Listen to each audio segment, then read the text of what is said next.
Welcome to the Starry-Eyed Effect. I'm Brendan. And I'm Jen. On this podcast, we'll be chatting about all things Williams syndrome. Ups and downs, and what it's like living with Williams syndrome. We're excited to share our community with you. Thanks for being here.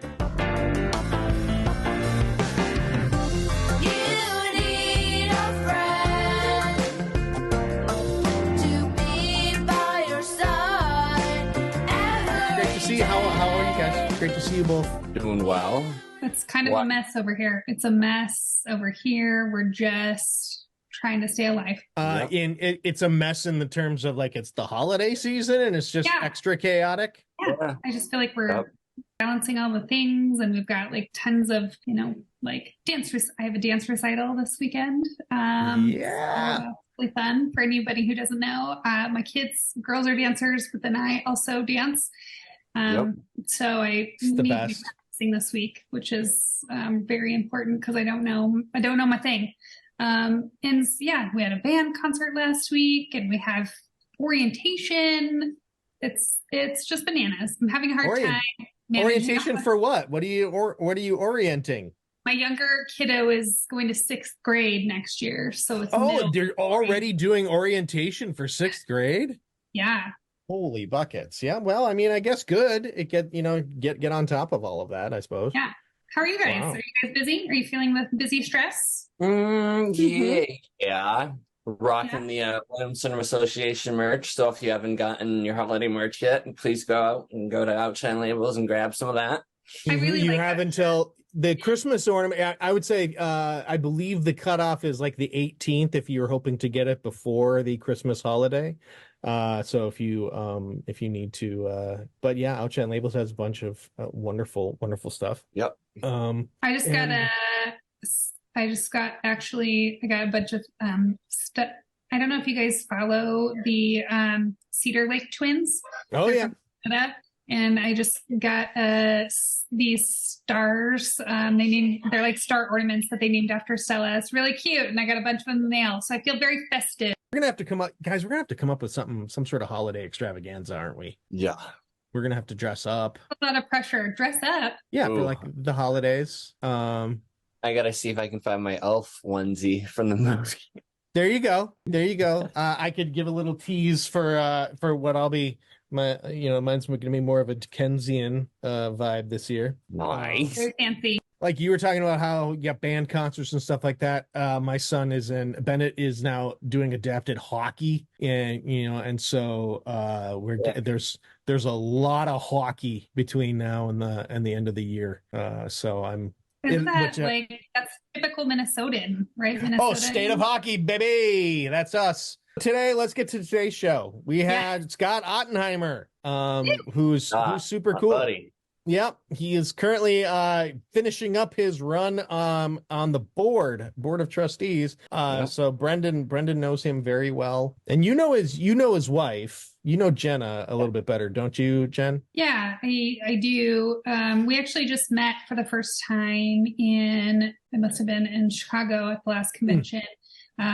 But us moms, we keep connected via the social medias, and she's just very smart and well versed. And Maya, in terms of like Williams syndrome, like she definitely has some of those Williams syndrome health issues that we hear about. She seems to have a lot of them, and so her mom and Scott are very much advocates for research and medical research, that is, and just education and advocacy like in the Williams syndrome community. So definitely fun to talk to him, and appreciate all that they both do, even though Jenna couldn't have joined us.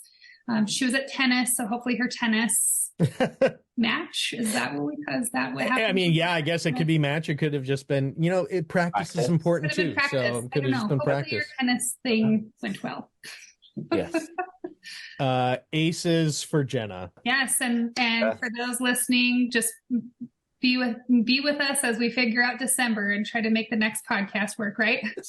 Yes, It might just be the three of us talking in the middle of the night. Hopefully. Oh, yeah. I mean, it might be. I see, and that's the thing. When the three of us get a chance to just chat for a while, I find that entertaining. I don't know that the listener finds it as engaging as we do. But yes, we'll just think. Stay with us. Stay with us, listener. Yes. Hang on. We love you. Together in 2024. Yes. Hey, Scott, how are you? Doing well, Brendan. How are you? I'm doing well, doing very well. So for those who don't know who you are, why don't you tell everyone a little bit about yourself and what you do for the WSA? Yeah. Well, hi, I am Scott Ottenheimer. I live in the suburbs of Chicago with my wife, Jenna, my 7-year-old daughter, Maya, who has Williams syndrome, my 5-year-old daughter, Noah, and my dog, Murphy. This is my last year on the Board of Trustees for the Williams Syndrome Association. So started, can't believe it's been 2 terms of 3 years each. Held a variety of positions in the board or on the board. I was treasurer, I think, for 3 or 4 years. And then I was fortunate enough to be vice president for 1 year. And the job of vice president was great because the president did all the work and I was just number 2 in case anything happened. But I will tell you, being the treasurer is like the hardest and most thankless job you can have because it's the job where you're looking at the numbers and you're saying, no, maybe we could do this. No. And you're trying to figure out a way to be, good stewards of the money from our donors while also supporting our mission and moving forward. So, but luckily right now, we have an accountant who we're working closely with. And so that's made my job as treasurer a lot easier. Stella's going to ask a question. I have Stella, my sidekick, with me this afternoon. She just got out of school, coming in hot like a fajita. From bus. What are you going to ask Scott? Do you remember his daughter's name? No. What is Maya doing right now? Right now, I want to say Maya is playing with her sister, but the reality is Maya is watching her iPad. Oh, do you watch your iPad? Do you like your iPad? Yeah. Well, tell us about, I know you have 2 girls, as do we. Tell us about both your girls and Maya and how you started this Williams syndrome journey.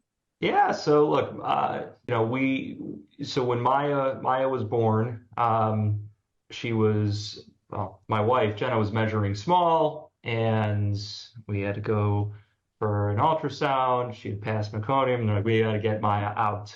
And she was born, had a little bit of a heart murmur, a little bit of jaundice, and we thought something was up.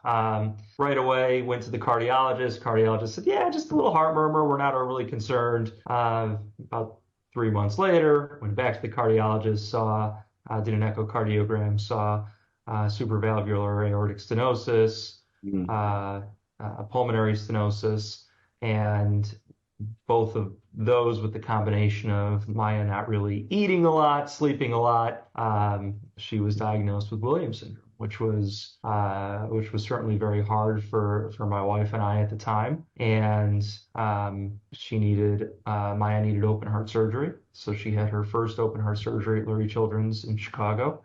That did not go as planned. And so we had her second open heart surgery at Boston Children's Hospital, where they saved her life. And we were certainly nervous about Maya and her development and what it would be like to have a daughter with different abilities. And we had come to learn about all of the amazing gifts that people with Williams syndrome have, and feel very fortunate. Noah, on the other hand, she's 5. We call Noah Maya's younger sister. So Noah absolutely watches out for Maya. Just yesterday, we celebrate Hanukkah. In order to celebrate Hanukkah, we had to have Maya and Noah get in their pajamas, and Noah, of course, helped Maya get in her pajamas very quickly. And so, from a parent's perspective, and certainly the way, I grew up, and the way my wife grew up, we were very focused on school and education and making sure that, our daughters grew up to have a very successful life, right? And it was measured by education and job. And what this experience has taught us is that it's so much more than that. And, as a parent, if Maya and Noah are best friends and they're looking out for one another, then we know we've done something right. And and it took, I guess, an event like that to realize that, but it was and it still is a blessing. I think, well, from what I see of Noah, I feel like she's my spirit animal. She just seems to have like a big personality. She's kind of like fun and crazy and vibrant, and I love all those things about her. So I am excited though to hear that she has such a good relationship with Maya, because my two girls are 3 years apart. They do not have that good of a relationship. Mommy, I hope that maybe that comes Jen. full circle. Hang on. Full circle when they get older. Would you like to ask a question? Yeah. Yeah, you can ask a question in 1 second. Okay. Yeah. Mommy. I hope it comes full circle when they get older. But right now my girls are, how old are you? 13, I'm the oldest. You're the oldest, 13. And then Greer is our youngest and she's 10. So we're kind of hitting that like Mommy. tween spot Mommy. anyway, where there's always tension. Mom, And I think that's even Jen. more so with a disability. When did Yeah. you ask about how um, you got it? how old was Maya when she got her surgery? She was 3 months old and 6 months old. So she's had 2 surgeries along Okay. with a couple stents. And she also, about a month ago, had surgery on her eyes because she had tear duct stenosis. Yeah. So, Tell us about that, because is that a common Williams syndrome thing, or is that just unique to Maya's profile in addition to her Williams syndrome? it's a common Williams syndrome. So it's the issue with elastin. Yes. And that's also, we're heading to Boston. So actually I'm taking Maya to Boston Wednesday. And then my wife is coming Thursday. So Maya also has bladder reflux. So the urine's refluxing into her kidney, again, as a result of the lack of elastin. So we're getting an opinion in Boston. We're thinking that she probably needs to have a surgery again. And that's, it's interesting because obviously it's terrible and we feel horrible for Maya, but we also feel bad for our youngest Noah. And, you talk about the relationship between sisters, and similar to Greer, Noah is a younger sister and there's a lot of jealousy. And I would be jealous too. So, I'm going to Boston with Maya. Noah is going to stay home. Then Jenna's leaving the next day and Noah's not coming. And that is really, really, really tough for anybody to feel that they're number 2 and they're not number 2.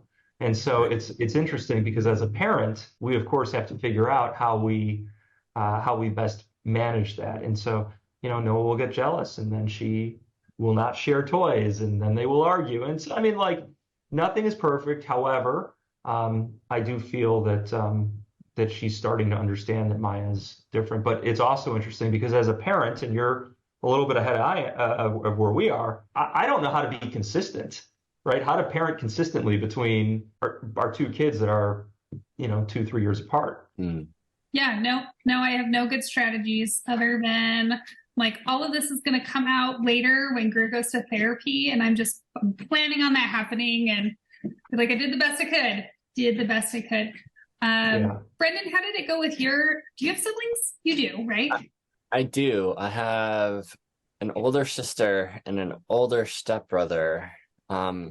There's 7 or 8 years between me and my sister and me and my stepbrother because they're both the same age. So when I was younger, do we always get along? No. But, now that I'm older and she's older, we get along great. we have each other's backs. We always look out for each other. We play music in the same bands together. So, it's a family thing, and it took a while. Once things cooled down, it was groovy. Turns out okay. That's good. Yeah, Fingers crossed. So you both know each other because you guys have been on the board together, serving alongside each other. I would love to hear, Scott, just like kind of how, I know you told us about your tenure with the board and how that's looked in terms of the different positions that you've held, but like, how has the experience been as a parent of a child with Williams syndrome to like go behind the scenes and learn how the infrastructure works and be a part of shaping that?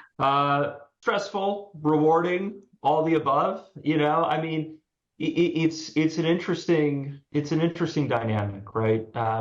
When you're on a board and you're with other board members, one of the most amazing thing about the WSA board is that we are all super passionate and we all have good intentions of making sure that the WSA is going in the right direction. We may disagree, and believe me, there's been plenty of times I've disagreed with my fellow board members, and most of the time I've lost that disagreement. But it's coming from a place of good. And so there's a difference between other boards that I've been on, or even corporate boards, where you're disagreeing for political reasons. You're disagreeing for, to get ahead. Right. I don't believe that's the case in this board. I haven't seen it within the last 6 years. I believe this board is and will continue to be a very passionate board who want what's best for the WSA.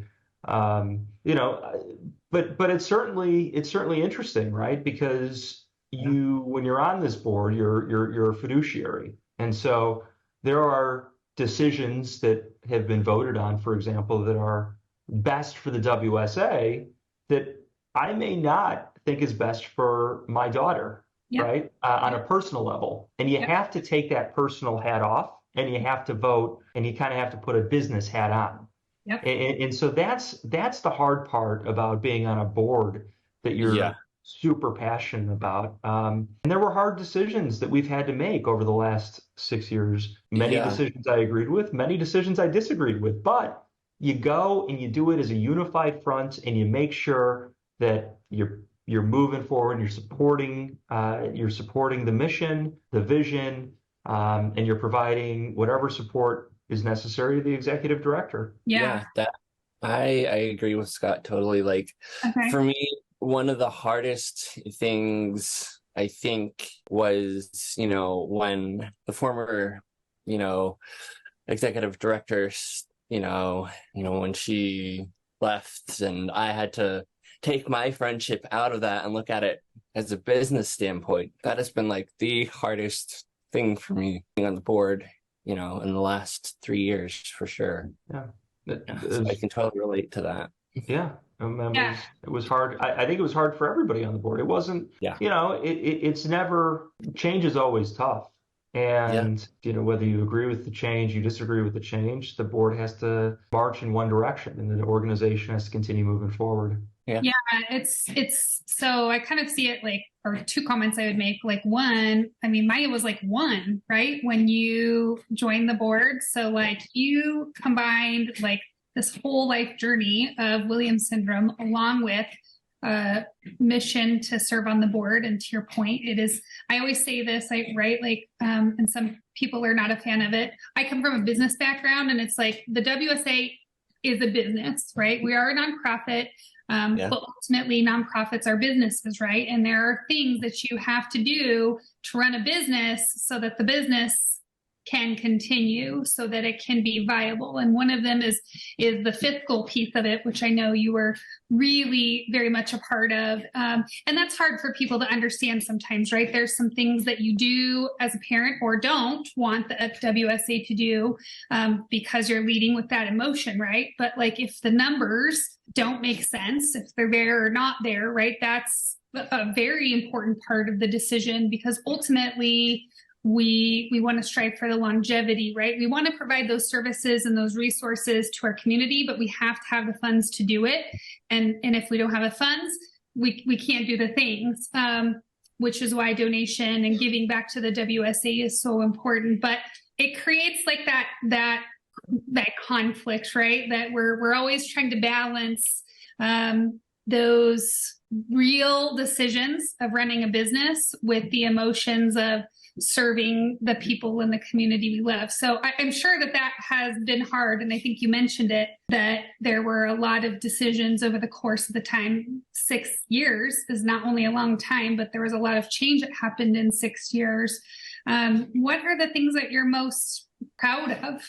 Well, one of the things, and Jen, I'm glad you brought that up, because one of the reasons I joined the board was, right after Maya was diagnosed, the White Knight fundraiser was happening. And I said, well, I'm part of the Williams-Sonoma Association. I want to get my company to sponsor it. And I was having a tough time convincing my company to give $10,000 for a table because our expense ratio was too high for them. I think they wanted to see a 10 to 15% admin expense ratio, and we were a little bit above that at the time. And I remember thinking, well, look, I got a strategy and management consulting background. I'm now more in a finance and procurement role, or I was at the time. I was like, I bet I can help figure out how we can try to change the ratio. I ultimately got my company to donate, but I figured if my company was having a hard time, maybe other companies were too. And so what can we do to look at those ratios, and where could I provide value? And so, when I think about and when I reflect on the board, I think the thing that most proud of is the relationships that I've developed on a selfish standpoint over the last 6 years. So that's probably number one. But as it relates to the WSA, I think looking at where we were 6 years ago to the direction that the WSA was going in and is continuing to go in, I am very, very, very optimistic for the future. I think COVID was certainly a tough time. I think we've had tough time fundraising. We've been in a year of transition.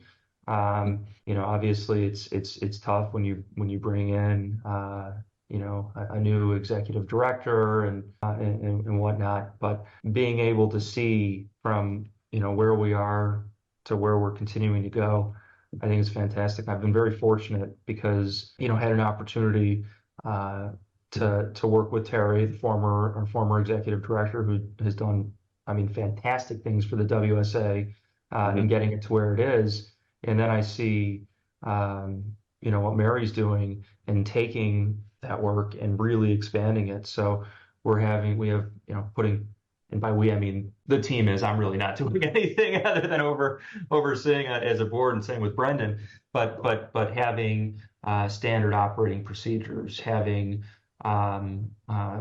structured board manuals, having updated finance and investment policies, you name it. And so seeing the organization go from, we'll call it this hyper growth mode, from the 90s to where it was maybe a couple of years ago, and then now it's so we're in the growth mode. Now we're in, we'll call it stabilization mode, where we're actually going to put these policies and procedures together, and that way we know that the longevity of it, if anybody else comes in, we're going to have these things in place. If anybody audits us, we know where we stand from a policy and procedure standpoint. So I'm really proud of seeing the growth over the last 6 years with call it 2 administrations. I don't know if I can ask this question or if I'm allowed. Joel can tell me if I'm not. But could you talk about, for those people who don't fully understand the dynamic of the WSA and how we manage our funding, are you equipped to talk about that, or just in that 6 years where we started and where we are now? I think it's important for people to understand what we do, the money that they contribute. Yeah, I think that's a good question. And I think when you look at, where our funding priorities are right now, I don't necessarily think in the past we could give a very clear answer. But right now, and it's on our website too, 41% of the funds are going to, we'll call it the non-administration funds, right? So when we're giving out funds. 41% is going to education and awareness. 33% is going to research, and 26% are going to scholarships and or special initiatives, right? And so, and obviously there's that equals 100%. Now I'm excluding the percentage. They would go down a little bit because I'm excluding kind of the admin and overhead. But if I look at where our money goes, and we think about a pie chart, the vast majority, 74%, 75%, would be going to education, awareness, and research. And so I think that's kind of where we're at today. I think the organization, the staff has done a very good job trying to figure out via surveys where they want us to, or where they want, where members want the WSA to spend their time and money. And so I think that's still being developed, and I still think that's a work in progress. I will tell you, I'll probably get yelled at by Mary and Sindra, the board president, but because this is the last year of me being on the board, I'm allowed to say it. We had a call this morning talking about certain research priorities. I certainly have a passion project, but that may not be the rest of the board, and that's okay. It's extremely important to have multiple views and a diverse group of thought, which we have, or we're starting to have more of, I should say. Yeah. Well, one thing that I know, and I wanted to touch on, so you mentioned that the way that we since I don't work for the WSA, the way that the WSA manages their funding is published on the website. I just thought it was a good opportunity. Some people don't read the website, right? And they listen and learn through other means like a podcast. So thank you for sharing that. But if you want more information, there is more information on the WSA website about what that funding priority and that pie looks like per se. I also think what you shared is really important to mention that, again, it's a business, right? Like you got admin people, we got to pay for the admin people. Part of our funding has to pay for people to do the things.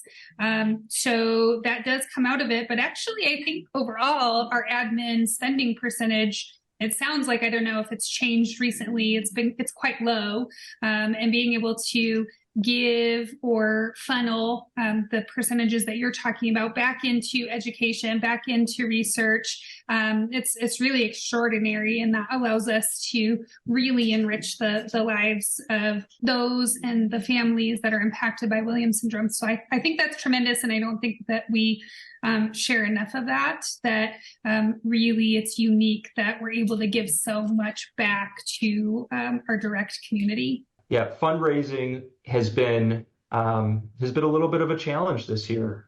Full disclosure, and part of that we had planned on that because we had a transition year, and we spent a lot of time focusing on and by we I mean the staff has spent a lot of time focusing on a lot of the internal operations. So fundraising has been down this year. And but the year is not over. So for anybody listening, please donate. Donate what you can. Every little bit helps. It's this organization who we continue to grow, we continue to evolve. I think that there's a lot of folks who don't benefit from the WSA who really could, and in order to get the word out to more people and to help more people, that takes money. Yeah, absolutely. So think, and it's something you don't have to share it, but you said you have a passion project. Is that something that you are going to pursue as you exit the board, or is that something that you're leaving as part of your will? No, so look, I really like both the educational research, so how people with Williams syndrome learn, which I think is very different. What I've learned is very different depending on who you are. So I'm very interested in that. I'm also very interested in the medical research. So when I talk about passion projects, I talk about cardiovascular research. I talk about elastin research. I talk about well, right now it's a selfish thing, but kidney and bladder research, right? And so for me, I like a lot of the medical research. I don't think that right now it is the top priority. Just even though it's my top priority, that doesn't mean it has to be. I think connecting people is a really, really, really important thing that the WSA is focusing on and going to focus on. And I'm totally supportive of that. But yeah, my passion, I probably for the last 6 years, it has been, cardiovascular research and whatnot. But it's also been educational research, and it's also been connecting people with the community and networking, and we're all just so important. So just because, my passion project's that, it's not, we'll call it, it's not as much on the programming side right now, but I'm guessing that will change when my 6-year-old becomes a 13-year-old or a 15-year-old. So, your passion projects change as you go, as you evolve. And again, you wear the hat of a dad, right? And obviously, as a dad, I think about the cardiovascular and I think about the kidney risks. That's what I think about right now. But as a board member, I'm thinking about how do we best put the WSA in a position to fund those research opportunities in the future. And in order to do that, we need to make sure we have the community, we have the network, and we have the resources to do that. So you sometimes got to crawl before you walk, I suppose. Yeah. Maybe you could talk about that a minute. You were talking about how when you first kind of joined the WSA, it was like White Night was happening and that you were trying to get your business to donate and that there were some roadblocks there. I think that I have run into that as well. I mean, like this summer I coordinated a golf tournament and I was like, okay, like I coordinated a golf tournament before, like this is going to be easy, not easy. It was very difficult. And more specifically, very difficult to gain the attention of big businesses that do often have the dollars to kind of make the strides that we need to as a nonprofit organization. What suggestions would you have for our community if they're wanting to pursue those big asks with corporations? Or in other words, how can we go out and continue to spread the message about Williams syndrome and really get the attention of these folks that have some discretionary dollars to share with us? That's where I defer to our newest board member and future vice president, Rebecca Pages, who is a marketing genius, to help with that. No pressure, Rebecca. What was that? No pressure, right? No, lots of pressure. And that's, and that's where Mary and the staff come in. That's where I think they've started doing a really good job building relationships, expanding on the relationships that were previously built. I don't know the answer. It's much harder than you think it is. Yep. You have some large organizations, the American Cancer Society and those that have a name brand and are it's a great organization. It's very tough for an organization such as the Williams Syndrome Association, which is a lot smaller of an organization that affects a lot less people. So I think part of it is the education. So educating people who donate that a lot of companies have a matching program. Yep. So to get on the radar, to get them on the radar, for folks who are working for corporations, talk about it, talk about Williams syndrome, talk about how important the WSA is. Talk about everything they do for the community. We need every member of the WSA to be a brand ambassador and to help with corporate America. If we need corporate information, we need a W-9 or whatever, EINs and all that. Those are readily available. If someone asks, can you send us your financials? We have that readily available and in a good format. If people are asking for the strategic plan, that's there. If they want to see our inclusion statement, that's there. Our funding priorities, that's there as well. And so I believe the WSA has all the tools. It's just a matter of navigating the organizations and getting in the door. Yeah, and maybe as you were saying it, maybe I'm thinking now a different direction of, like the dollars, no matter how they come in, are really important. And so a lot of times I think, even myself included, right? It's like, oh, well, if I do a little birthday fundraiser on Facebook, right? Like it's going to generate $100 and that's not really impactful. But every one of those, right? It's the collective. If we all do it and over the course of time, we collectively raise $100 per member of the community, right? Like those dollars add up and they're really important. So maybe it's not the thought of grabbing corporate donations. It's the point of, no matter if it's a big or a small donation, every donation matters. And so doing those little, bake sales, I know there was like a Kool-Aid in our neighborhood, a Kool-Aid fundraiser one year with WSA, doing like any type of small fundraiser and funneling those dollars back to the WSA. If we all collectively think about, just over the course of our year doing one little fundraiser to raise a little bit of money for the WSA, if every one of us did that, the impact itself would be huge, and we'd be able to take on all the projects that everybody asks us to, because I'm sure there's no shortage of asking of things. No shortage of asking, but you're right. I mean, every little bit makes a difference. I mean, right now, I think we've raised we're doing our 2023 annual appeal, and I think raised close to $17,000, give or take. The goal is $200,000, I believe. Right.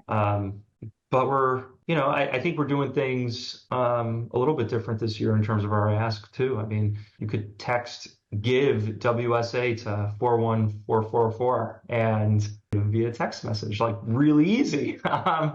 So trying to make it super easy to donate. But yes, having events. And I want to be clear about this though, because events are important. And events are very good, but there are a lot of events that could cost the WSA money rather than not. And so the rule of thumb, of course, and at least I try, and I throw the carnival in Chicago with my wife. We try to have an 80% ratio where 20% are expenses, 80% goes back to the WSA. It's self-funded. We ended up with like a 75%. So I'm really mad about that, and we're going to get better next year. But we want to make sure that, to have an event, what would be great is if the WSA didn't have to pay for the event to raise money. It'd be nice to certainly get the money without having to spend money. But we also understand it takes money to make money. Yeah, over the long term, right? Like you said, it's baby steps. You get to the point where your carnival is so big that you've got corporate sponsors paying for all the expenses. Yeah. Tell us about the carnival, because I love these ideas. I know, who is it in your community in Chicago that does Ibby's mom? Amy, who's also a board member. Yep. Amy, she does the block party, and I love that idea. You guys do the carnival. I love these out of the box things that are different than the traditional walk or golf tournament that we do.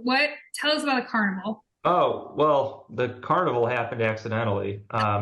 So the first year we did our walk for Williams, my wife and I had planned that, and we had a number of sponsors and donations, which was great, and a number of people showed up.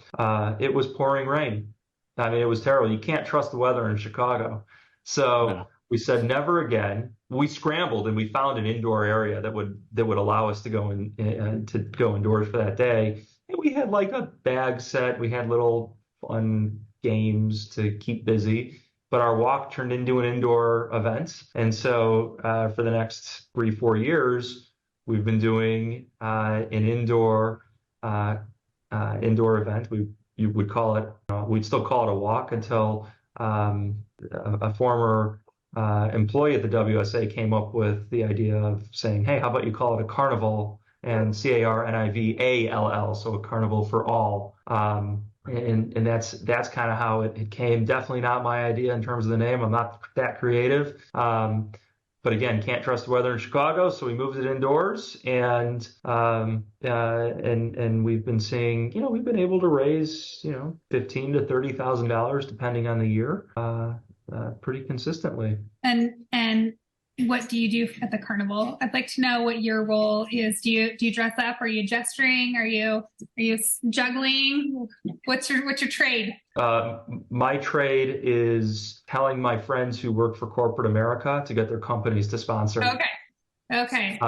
And then we've had it the last few years at it was this arcade bar actually on a Sunday from 10 to 12 or 10 to 1, where there's plenty of games that can be played. We have a DJ, cater in either Dunkin' Donuts or McDonald's, and then there may be adult beverages as well that have been served. That is more of a cash bar, if you will. So I would say the other thing is drinking mimosas or Bloody Marys. I mean, that's perfect. So you're bartending is what you're saying. No, I'm just drinking the drink. I'm purchasing beverages with my own money. Yes. To get more people to donate. Right. Yes. In the spirit of donation. Yeah, but that getting raffle items and the community helps. I mean, obviously my wife Jenna helped, other folks who have children with Williams syndrome helped as well. So thinking about, so you've got this upcoming visit in Boston's for Maya. How does that affect her like in school? Because is she first grade? First grade? Second grade. Second grade. Okay. Oh my gosh. So how does that impact her and school? Is that a challenge? Do those challenges create issues for her at school, or? It has. I mean, she frequently has to go to the bathroom, frequently urinate, so taking breaks. But I mean, just, I think having to miss school as a result of doctor's appointments, I think that impacts the learning, for sure. Absolutely. Yeah. Did you have to miss a lot of school, Brendan? No, some here and there, but like for me, I had my surgeries when I was like really, really young. I had 4 hernias before the age of 2. Oh, that's right. Okay. So, and a few other things. So I didn't really miss much. I did miss like 2 days or so, maybe more than that. When I was 16, when I had my cardiac catheterization and almost had to have a defibrillator then because I had worn an overnight heart monitor and my heart spiked from like 40 to 200. Yeah. So it was pretty crazy. And then we immediately got the call at like 11 o'clock at night. You have to go to the emergency room now, like right now. So I spent like 5 or 6 days in the hospital. I did a stress test and a cardiac catheterization and then went straight back to school like day after I got home. Wow. Yeah, it was tough. It was really, really tough. Yeah, so. I know Stella's relatively healthy. Like she definitely has some, things as a result of missing her elastin, but like none of it, which keeps her out for very long at school. So I just know how stressed I feel when we do even miss like a day or a half of a day. I can't imagine missing weeks. Yeah, like if I had missed any more school, I would have had to be sent back a year, and I didn't want to do that. Like, I mean, it was pretty bad. Well, Brendan, what are you going to do without Scott on the board? You're going to be so lonely. I know. I'm going to miss my buddy, but I have his number, and I know where to find him, and we can talk anytime. That's right. And it sucks that he's leaving, but I have a lifelong friend, so I'll take that. No more bicycle cab rides from the bar to the hotel. That was one of my favorite things about Austin, because we had gone out and then I myself was ready to head back because I was getting really tired and my knees were starting to hurt pretty bad. And so instead of like getting an Uber or a Lyft, we found this like little biker place where they had all these like bikes. It reminded me of like Little Italy in Baltimore because I did kind of the same thing, but the person that was driving us was a DJ. So she had a big speaker on the back of her bike and was bumping music, and it was so much fun. It was like probably the highlight of our trip, getting to ride with Scott and just talk freely about stuff and take really cool pictures of the hotel at night, get video and everything. It was baller. Was she playing good music or? Oh yeah, she was bumping good tunes. Well, thank you, Scott, for joining us. It's again always a pleasure, and thank you for your service to the WSA. 6 of your 7 years is quite an accomplishment. So we appreciate you. Have you ever seen If We Do This? Can you do it, Brendan? If we do it, Brendan. Scott did it. How did Scott do it? How did Scott do it? Oh, come on. Yes. It does it all the time. Wow. Yeah, isn't that awesome, dude? That is really cool. How did you know that your screen does that? Okay. I had no idea. You guys are extra special. It must just be a board member thing because I've tried to do it and I get nothing. That's pretty cool. You've been listening to The Starry-Eyed Effect, presented by the Williams Syndrome Association. The show is hosted by Jennifer Keaton and Brendan Lemieux and produced by me, Joel Listman. Theme song by Tommy Barbarella and Mariella Elm. Got a question for the show? Email us at podcast@williams-syndrome.org. Video version of the podcast available on the Williams Syndrome channel on YouTube. Review us on Apple Podcasts, and maybe it will get featured on a future episode.